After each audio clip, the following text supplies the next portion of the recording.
আপনারা সকলে এই গুজবটি শুনিয়েছেন যে সিলেটের এমসি কলেজে একজন শিক্ষার্থীকে শিবির মেরেছে, পিটিয়েছে এবং গুরুতর আহত করেছে। রিয়াদ, ছেলেটির নাম রিয়াদ, এবং তার নাকি রক কাটার চেষ্টা করছে, এরকম বিভিন্ন কোনো কিছু যেগুলো আসলে শিবিরের আলামত, যে ওই কাজগুলো শুধু শিবিরই করতে পারে।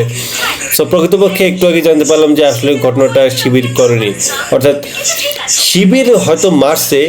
শিবিরটা কেন মারছে? মারছে হচ্ছে সে ছাত্রলীগকে তথ্য সরবরাহ করতো। ওকে, সো ঠিক আছে, সেটা নিয়ে বুঝলাম যে শিবির তাকে মারছে। এরপরেও শিবির তো রক কাটেনি।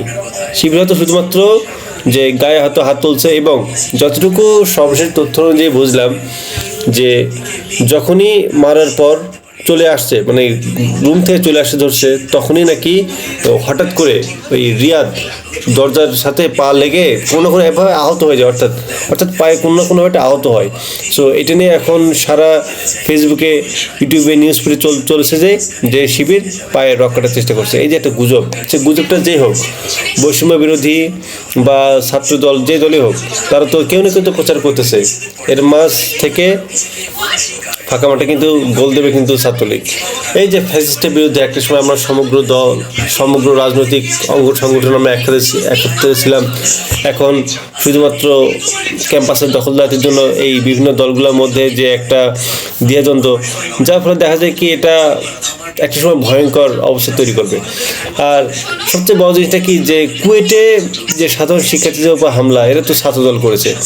আবার যে সিলেটে এমসি কলেজে যে শিবির যে তার পায়ে রক কেটেছে, বিভিন্ন হ্যান ত্যান, ডাক্তার অনেক কিছু বলেছে, যেগুলো ডাক্তার বলেইনি, সেগুলো গুজব যে ছাত্রদল রটিয়েছে তাদের মিডিয়া সেলে, যেগুলো পুরোপুরি একটা প্রোপাগান্ডা। এবং এসব জিনিস রাজনৈতিকভাবে একটা মানুষকে আক্রমণ করা বা ঘায়েল করা। সো এই জিনিসটা আমাদের মধ্যে, আমাদের সমাজে একটা ট্রেন্ডিংয়ে পরিণত হয়েছে যে কারো কোনো একটা ইস্যু পেলে ওই ইস্যুটাকে কারো উপর চাপিয়ে দেওয়া। যেমন গতকাল আমরা দেখলাম যে ছাত্রদল সভাপতি রাকিব চাচা,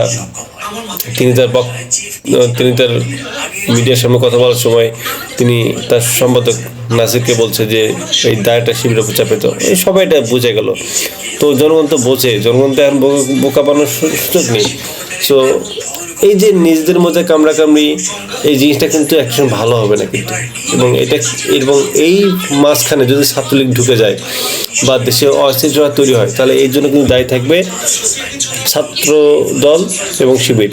এদের কিন্তু কাঠগড়ে দায়িত্ব হবে, কারণ আপনাদের সব কামড়াকামড়িদের জন্য কিন্তু দেশের এখন অবস্থা অস্থিতিশীল হচ্ছে।